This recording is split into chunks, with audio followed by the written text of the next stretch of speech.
So there's some packing material, and right under that is the actual UBOX device itself. Very nice, sleek design, slim.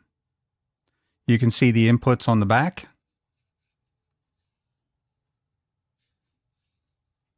And on the side. Take out more packaging.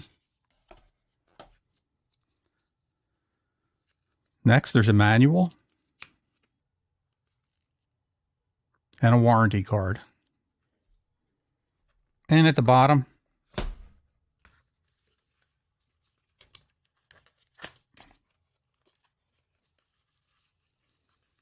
you have a standard IR remote.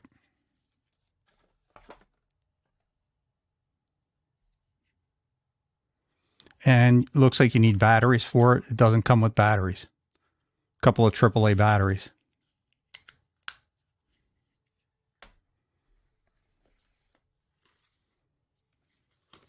And then here you also have your accessory cords.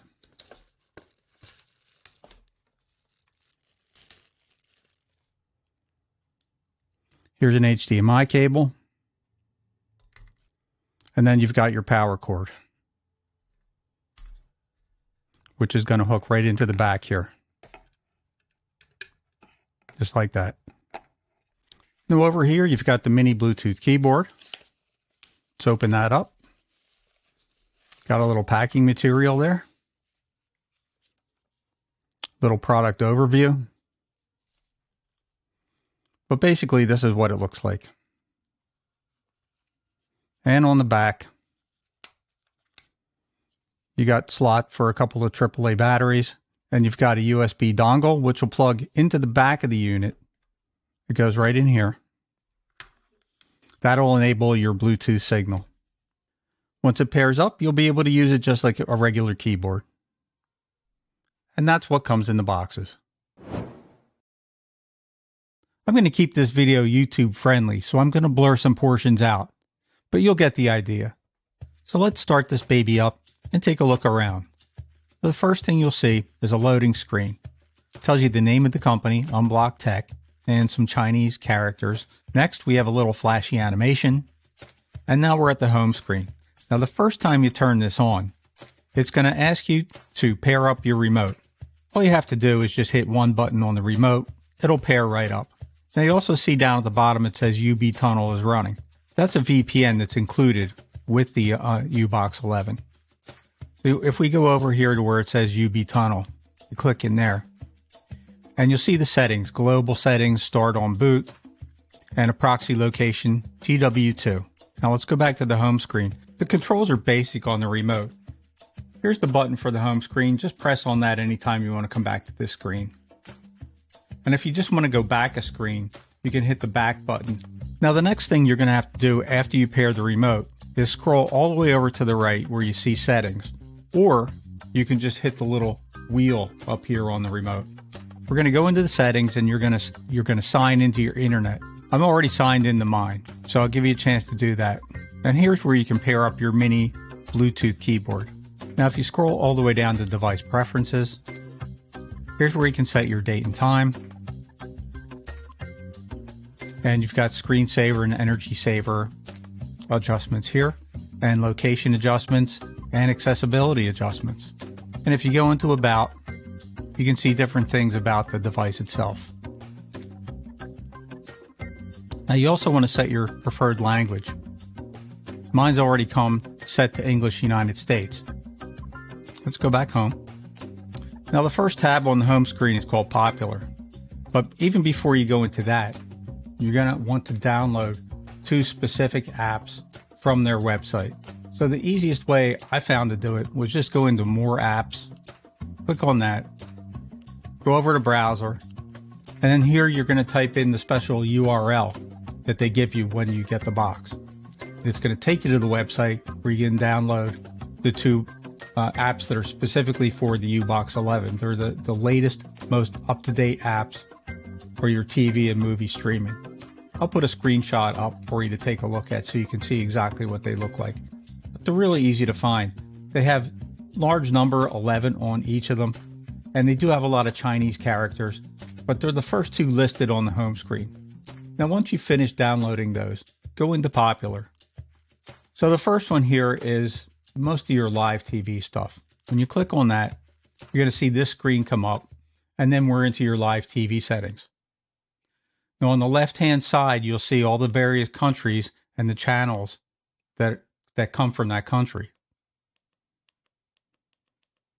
Now if you go to Vietnam, you scroll over to the right, and if you click on one of these, that channel is going to load up.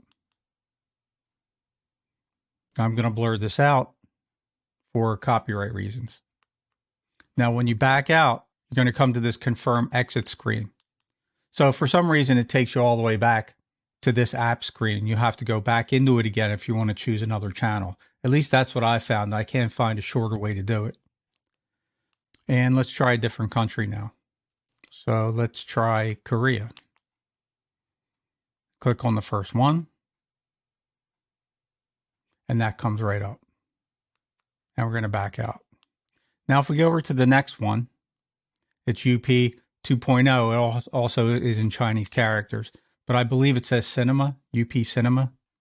Now you also come up to the screen where it says Live TV, but it also says Film, Variety, Sports and Entertainment, Looking Back, Documentary, Children, and Cantonese. Also has TV drama. If we were going to go into TV drama, for instance. Now here, you can scroll down and you can choose what country you want the dramas to come from. So if we click on Europe and US, it brings up a large selection of TV shows, and you can just click on any one of them, and then the show starts playing. But you see there are subtitles down the bottom. So you're going to get Chinese subtitles on everything I've watched. You get Chinese subtitles. I haven't found any way to turn them off, but the quality of these shows is really good. Now let's try going into film.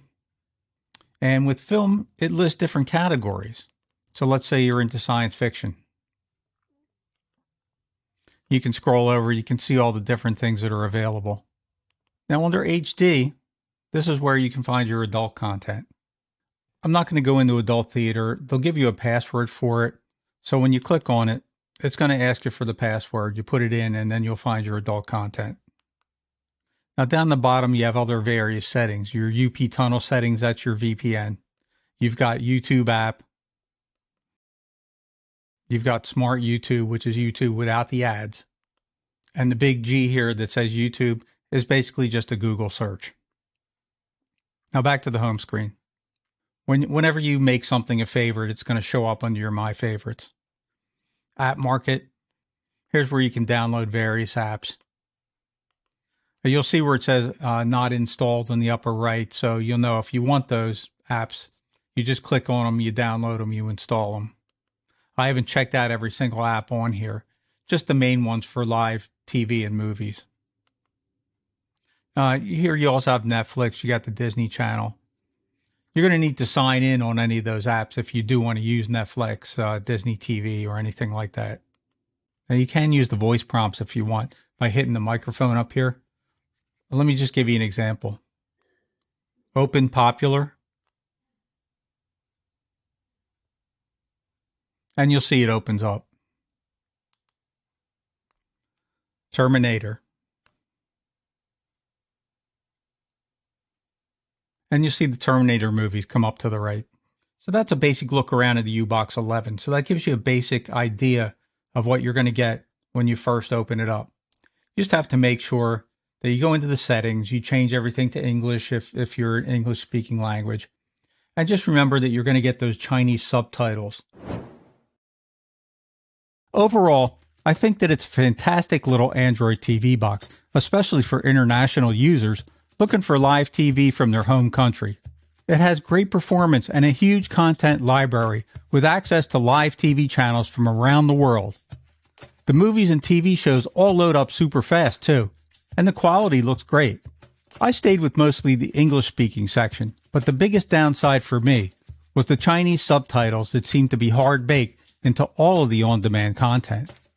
That goes for other various language movies too. If there's a way to turn them off, I couldn't find it.